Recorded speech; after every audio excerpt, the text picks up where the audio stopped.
Assalamualaikum warahmatullahi wabarakatuh. Halo siswa-siswi SMP Wahid Kota Cirebon yang Bapak banggakan. Bagaimana kabar kalian hari ini? Mudah-mudahan kalian dalam keadaan yang sehat dan tetap semangat dalam belajar. Kembali lagi ya bersama Bapak Ade Trian Nugraha SPD dalam mata pelajaran Bahasa Indonesia untuk siswa kelas 7A sampai dengan siswa 7D.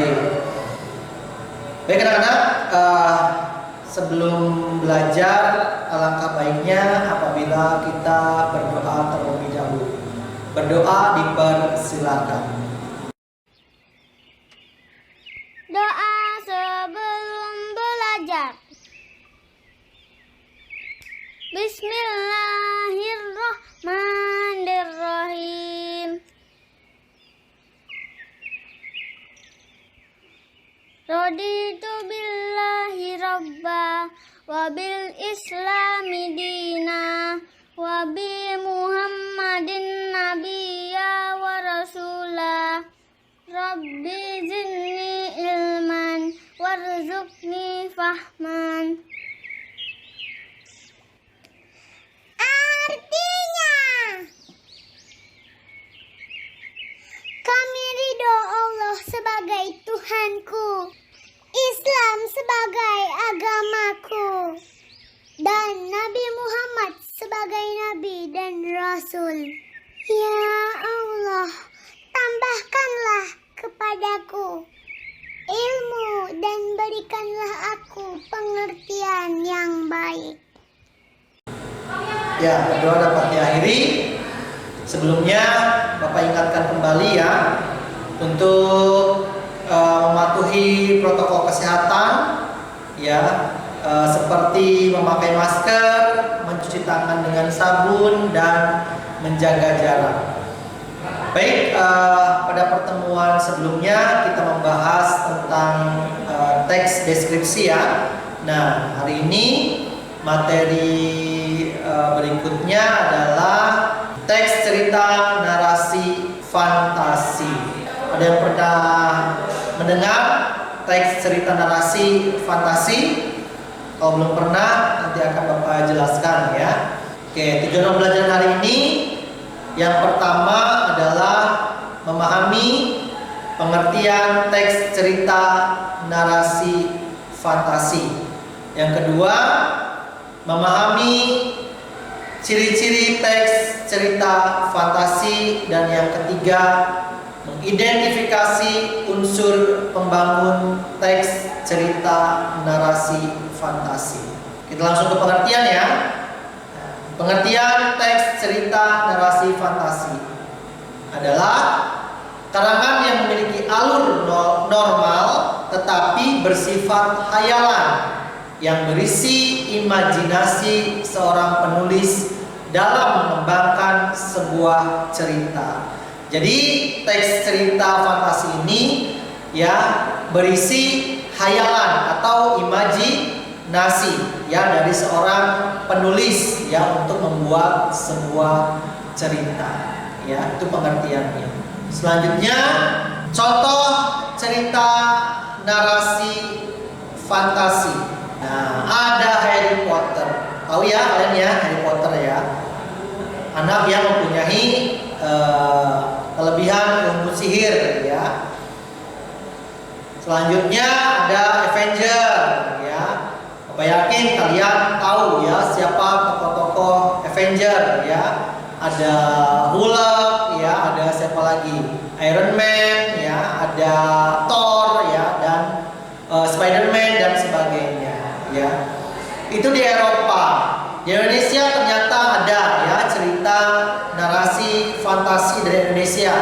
Contohnya adalah nah ini Wiro Sableng ya. Tahu ya Wiro Sableng yaitu pendekar yang mempunyai kampak ya, kampaknya bertuliskan 212. Nah, kalau di Amerika ada atau di Eropa ya ada Thor ya yang punya apa? Palu ya. Nah, kalau di atau martil ya, kalau di Indonesia ada Wiro Sableng ya. Wiro Sableng senjatanya adalah kampak ya, 212. Selain itu juga ada lorong waktu ya. Pernah lihat ya film lorong waktu ini? Jadi orang yang bisa menembus batas ruang dan waktu.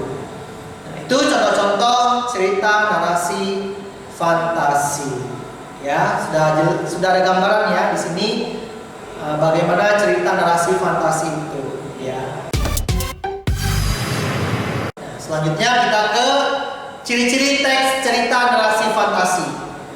Yang pertama terdapat keajaiban atau keanehan. Jadi dalam ceritanya itu ada keajaiban keanehan. Contohnya si Iron Man itu bisa mengangkat pesawat, ya, bisa mengangkat kapal. Nah, itu namanya keajaiban, ya. Atau Wiro Sableng bisa terbang. Nah, itu adalah keajaiban. Atau Spider-Man yang mempunyai senjatanya ya yang berupa sarang laba-laba. Nah, itu adalah keajaiban. Terdapat berbagai latar. Ya, jadi latarnya itu banyak ya, bisa di hutan, di kota, di pantai dan sebagainya. Ide terbuka terhadap imajinasi, artinya banyak hal-hal yang berbau khayalan, ya, imajinasi yang tidak terbatas. Nah, ini masih ciri-ciri teks cerita narasi fantasi. Selanjutnya, tokohnya unik. Nah, kalau kalian tahu siapa Thor itu kan unik ya. Uniknya apa? Selain dia orangnya gagah, pemberani, uniknya mempunyai senjata yang bisa terbang sendiri ya. Nah, jadi si martilnya itu kan bisa terbang sendiri ya. Terus Wiro Sableng ya, uniknya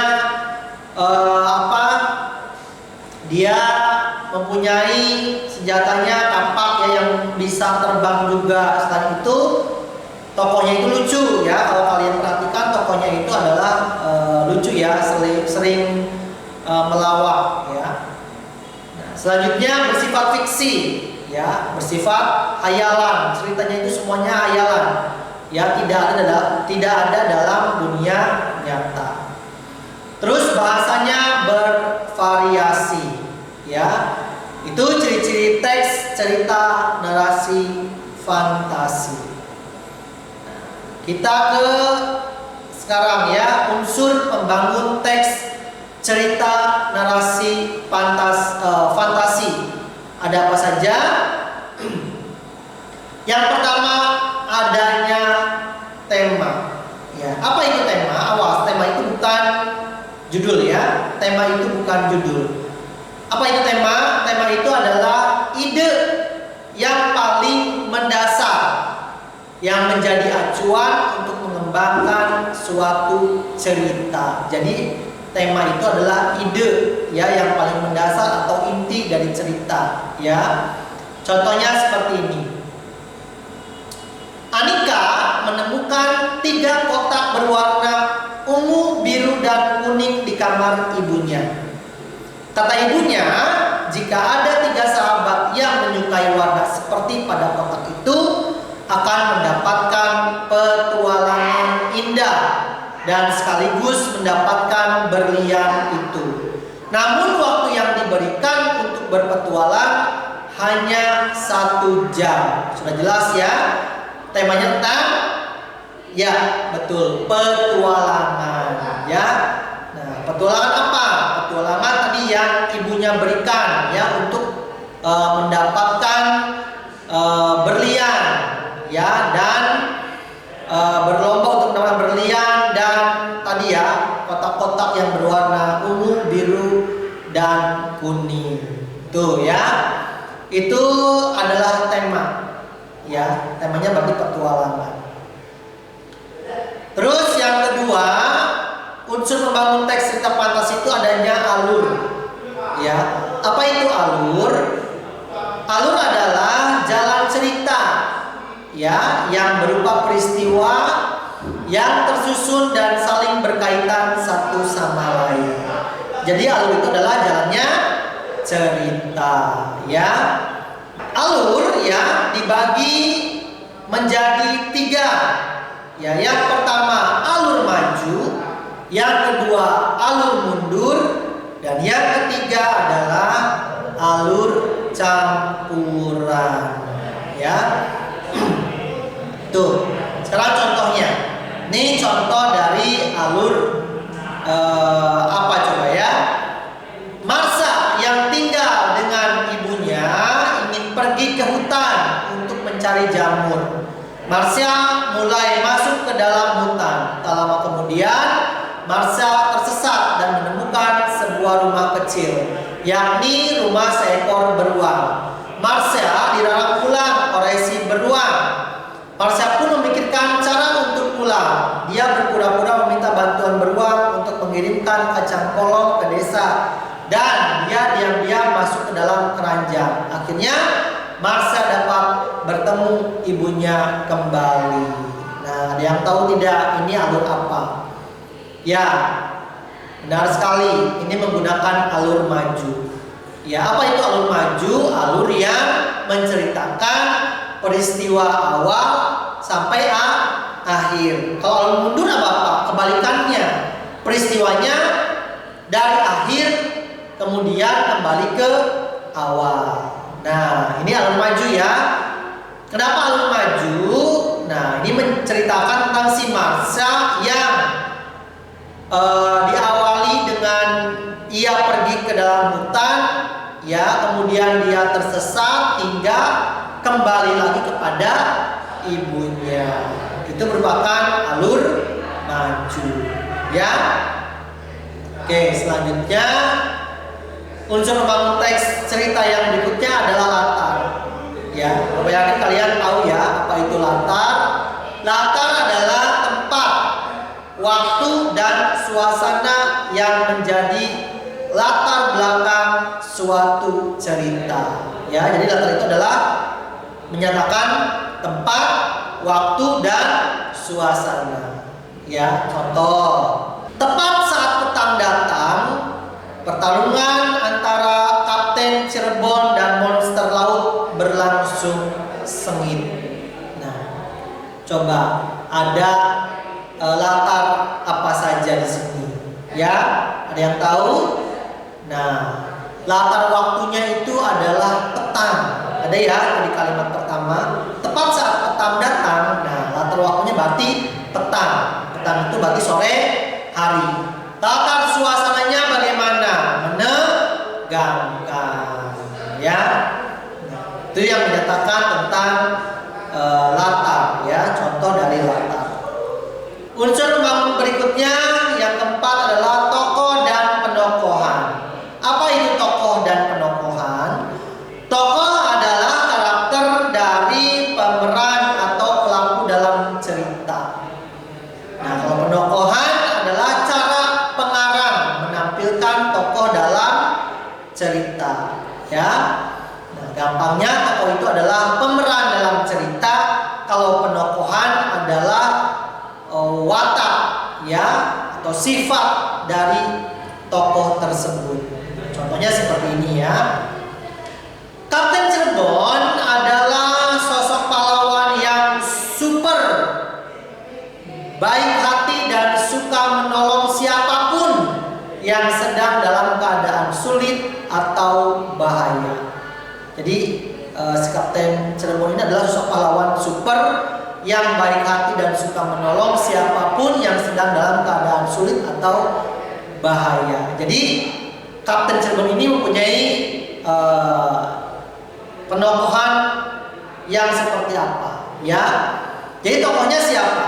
Tokohnya adalah jelas Kapten Cirebon. Ya, penokohannya atau wataknya bagaimana? Baik hati. Ya, penokohannya ya dijelaskan langsung oleh pengarang. Ya, jadi si Kapten Cirebon ini baik hati dan suka menolong. Ya, itu watak dari tokoh Kapten Cirebon. Jadi tokohnya di sini Kapten Cirebon, wataknya baik hati dan suka menolong. Selanjutnya ada sudut pandang. Apa itu sudut pandang? Posisi pengarang dalam membawakan suatu cerita. Ya, biasanya sudut pandangnya itu orang pertama dan orang ketiga. Orang pertama itu biasanya ada kata aku atau saya, ya. Sedangkan orang ketiga biasanya dia atau nama tokohnya. Dia, atau nama tokoh, ya. Contoh. Di malam yang hening dan genting itu, aku terbangun. Aku masih teringat dengan petualangan yang pagi tadi aku lakukan bersama teman-temanku, peri hijau, peri kuning, dan peri ungu. Nah, coba ada yang tahu tidak? Ini sudut pandangnya menggunakan orang keberapa? Ya, benar sekali. Orang pertama. Ya, karena ada kata aku. Benar sekali, ya. Nah, terus unsur pembangun teks cerita pada selanjutnya adalah amanat. Ya, apa itu amanat? Amanat adalah pesan yang ingin disampaikan oleh pengarang dalam sebuah cerita. Ya, amanat itu adalah pesan, ya, yang ingin disampaikan oleh pengarang. Nah, coba ya, ini contohnya. Setiap pukul 2 pagi, berbekal sebatang bambu, para kurcaci sempoyongan memikul berbagai jenis makhluk laut yang harus sudah tersaji di meja batu pada pukul 5, sehingga pukul 6 sudah bisa diserbu para peri yang akan membeli. Coba di sini ada pesan apa? Ya, setiap pukul 2 pagi, berbekal sebatang bambu, para kurcaci sempoyongan, ya, memikul berbagai jenis makhluk laut yang harus sudah tersaji di meja batu pada pukul 5, sehingga pukul 6 sudah bisa diserbu para peri yang akan membeli. Ya, ada pesan apa? Iya, amanatnya adalah bekerjalah dengan keras dan sungguh-sungguh. Jadi kita itu harus bekerja keras, ya, seperti para kurcaci. Jam 5 sudah bangun, ya, jam 5 sudah harus siap menyajikan, ya, berbagai jenis makhluk laut, ya, di batu, di meja batu, ya. Nah, itu, ya, jadi bangun pagi dan sudah bekerja. Itu adalah amanat dari cerita tersebut. Rumus pintarnya, ya, agar kalian mampu mengingat pembangun cerita, teks cerita narasi fantasi adalah maltosa. Itu rumus pintarnya, ya, untuk mengingat pembangun, unsur-unsur pembangun dari teks cerita narasi fantasi, ya. Rumusnya adalah maltosa. Apa itu maltosa? Nah, maltosa, ma-nya itu adalah tema, ya. M-nya itu adalah tema, ya. A-nya itu adalah alur, ya. L-nya itu adalah latar, ya. To-nya itu adalah tokoh dan penokohan, ya. S-nya itu adalah sudut pandang, dan A-nya itu adalah amanat. Ya, mudah kan?